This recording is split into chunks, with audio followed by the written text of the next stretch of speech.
ಸಾರಿಗೆ ನೌಕರರ ಹೋರಾಟಕ್ಕೆ ಎಸ್ಮಾ ಅಸ್ತ್ರ ಪ್ರಯೋಗವಾಗಿದೆ.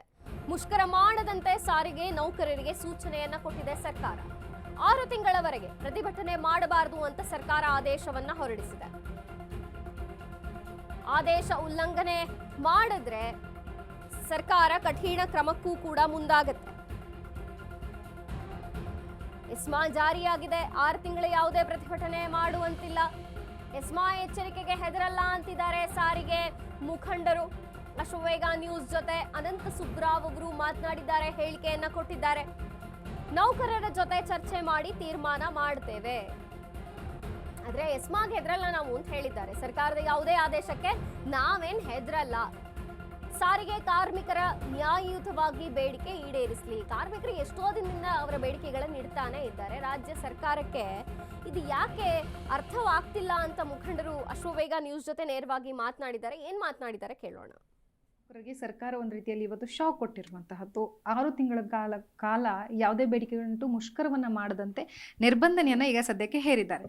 ಈ ಎಲ್ಲದರ ಕುರಿತು ಮಾತನಾಡೋದಕ್ಕೆ ನನ್ನೊಟ್ಟಿಗಿದ್ದಾರೆ ಸಾರಿಗೆ ನೌಕರರ ಮುಖಂಡರಾಗಿರುವಂತಹ ಅನಂತ ಸುಬ್ರಾವ್ ಸರ್ ಅವರು. ಅವ್ರ ಹತ್ರನ ಮಾತಾಡ್ಸ್ತಾ ಹೋಗ್ತೀನಿ. ಸರ್ ನಮಸ್ತೆ. ನಮಸ್ಕಾರ ಸರ್. ಇವತ್ತಿನ ಬೆಳವಣಿಗೆಯನ್ನ ತಾವು ನೋಡಿದ್ದೀರಿ. 6 ತಿಂಗಳ ಕಾಲ ಸರ್ಕಾರ ಸಾರಿಗೆ ನೌಕರರು ಯಾವುದೇ ಮುಷ್ಕರವನ್ನ ಮಾಡುವಂತಿಲ್ಲ ಅಂತ ಹೇಳಿ ಸರ್ಕಾರ ಒಂದು ರೀತಿಯಲ್ಲಿ ಆದೇಶವನ್ನ ಹೊರಡಿಸಿದೆ. ಇದ್ರ ಬಗ್ಗೆ ತಾವು ಏನು ಹೇಳ್ತೀರಾ? ಇದು ಎಸ್ಮಾ ಕಾಯ್ದೆ ಬಂದಿದೆ. ನಾನು ತಿಳಿದ ಮಟ್ಟಿಗೆ ಮೋರ್ ದ್ಯಾನ್ 20 years ಬ್ಯಾಕ್ ಅದೇ ತಗೊಂಬಂದರು, ಎಸೆನ್ಷಿಯಲ್ ಮೇಂಟೆನೆನ್ಸ್ ಆ್ಯಕ್ಟ್ ಅಂತ. ಅದರೇನಂದರೆ 6 ತಿಂಗಳು ಮಾತ್ರ ಅದು ಜಾರಿಗಿರ್ತದೆ. ಆಮೇಲೆ ರಿನ್ಯೂ ಮಾಡಿಸ್ತಾ ಹೋಗಬೇಕು. So it is A routine renewal. ನಾವು ಸ್ಟ್ರೈಕು ಕರೆ ಇಲ್ಲದೆ ಹೋಗಿದ್ರು, ನಮ್ಮ ಹೋರಾಟ ಇಲ್ಲದೇ ಇದ್ದರೂ 6 ತಿಂಗಳಿಗೊಂದು ಸಲ ಮಾಡ್ತಾರೆ. ಆದರೆ ರುಟೀನ್ ಅಫೇರ್. ಇದು ಮೊದಲನೇದು. ಇನ್ನು ಎರಡನೇದು, ಪ್ರಸ್ತುತವಾಗಿ ನಾವು ಹೋರಾಟದ ದಾರಿಯಲ್ಲಿದ್ದೀವಿ. ಆಗಲೇ ನಮಗೂ ಸರ್ಕಾರಕ್ಕೂ ಹಲವಾರು ರೌಂಡು ಚರ್ಚೆಗಳಾಗಿವೆ. ಇನ್ನೂ ಸಮಸ್ಯೆ ಬಗೆಹರಿದಿಲ್ಲ, ಬಟ್ ಫುಲ್ ಸ್ಟಾಪ್ ಹಾಕಿಲ್ಲ.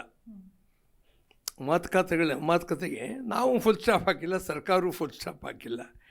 ಸೊ ಏನೋ ಒಂದು ಆಫರ್ ಹಿಂದೆ ಚೀಫ್ ಮಿನಿಸ್ಟರ್ ಮಾಡಿದರು, ಅದು ನಮಗೆ ಸರಿ ಬರಲಿಲ್ಲ. ನಾವು ಹೇಳಿದ್ದೀವಿ ಆಗಲ್ಲ ಅಂತ. ಬಟ್ ಬಹಳ ಡಿಲೇ ಆಗ್ತಾಯಿದೆ. ಈಗ ಉದಾಹರಣೆಗೆ 72 ತಿಂಗಳಾಗೋಯ್ತು. ನಮ್ಮ ವೇತನ ಒಪ್ಪಂದ 1/1/24 ಆಗಬೇಕು. 24-25 ಆಗೋಯ್ತು ಆಗಲೇ. ಇನ್ನು ಹಳೆದ 38 ತಿಂಗಳಲ್ಲಿ 12 ತಿಂಗಳ ರಿಯಸ್ ಕೊಡ್ತೀವಿ ಅಂದರು. ಇಲ್ಲಿ ಬಾರ್ಗೇನಿಂಗ್ ಸ್ಕೋಪೇ ಇಲ್ಲ. ಅದಕ್ಕೆ ಎಷ್ಟು ತಿಂಗಳು ಕೊಡಬೇಕೋ ಅಷ್ಟು ಕೊಡಬೇಕು. ಬೇರೆ ಎಲ್ಲ ಖರ್ಚು ಮಾಡೋಕ್ಕೆ ದುಡ್ಡು ಇರುತ್ತೆ, ನಮ್ಗೆ ಕೊಡೋದು ದುಡ್ಡಿಲ್ಲ ಅಂದ್ರೆ ಹಿಂಗೆ ತಪ್ಪೇ ಯಾಕಾಯಿತು? ಇಲ್ಲ, ಪ್ರತಿ ವರ್ಷ ನಮಗೆ ಆಗೋ ಖರ್ಚು ಅದನ್ನು ನೀವು ಸರ್ಕಾರ ಕೊಡಬೇಕಾಗಿತ್ತು. ಎಲ್ಲ ಫೇರ್ ಹೈಕ್ ಮಾಡ್ಕೊಂಡು ನೀವು ಸಂಪಾದನೆ ಮಾಡಿದ್ದು ಬೇಕಾಗಿತ್ತು. ನಾವೇನು ಫೇರ್ ಹೈಕ್ ಮಾಡಿ ಅಂತ ಹೇಳೋದು ಜನಗಳ ಮೇಲೆ ಹೊರೆ ಆಗುತ್ತೆ. ನೀವು ಸರ್ಕಾರ ಪ್ರತಿ ವರ್ಷ ಒಂದು 6-7 ಕೋಟಿ 1000 ಕೋಟಿ ನಮ್ಗೆ ಕೊಟ್ಬಿಟ್ಟಿದ್ರೆ ಈ ಲೈಬಿಲಿಟಿ ಕ್ವಶನ್ನೇ ಬರ್ತಿರಲಿಲ್ಲ.